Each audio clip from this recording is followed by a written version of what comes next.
Nous avons évoqué la dernière fois les trois instances démocratiques du mouvement zapatiste au Chiapas. Nous nous étions intéressés au premier niveau, celui des communautés, et compris qu'il était le lieu de l'exercice du pouvoir.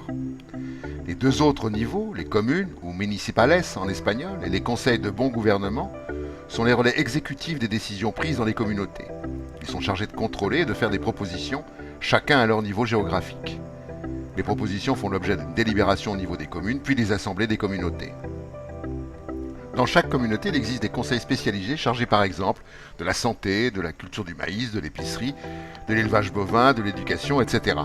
Chaque membre de ces conseils est appelé un promoteur ou une promotrice. Ils sont élus par l'Assemblée pour un mandat de 3 semaines au moins.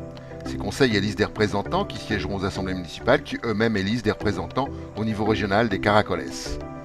Les mandats sont courts dans le but d'initier beaucoup de personnes à assumer les charges d'intérêt général. Comme nous l'avions dit, pendant qu'il exerce sa charge, l'élu n'est pas rémunéré, les habitants s'occupent de sa terre et de sa famille. L'élu est avant tout un citoyen. Le peuple commande, le gouvernement obéit, disent les zapatistes. L'organisation de la démocratie zapatiste repose entièrement sur les assemblées locales de chaque communauté où les populations délibèrent et décident. La hiérarchie des pouvoirs est inversée. Nous verrons dans notre prochaine vidéo la mise en pratique de l'autonomie zapatiste.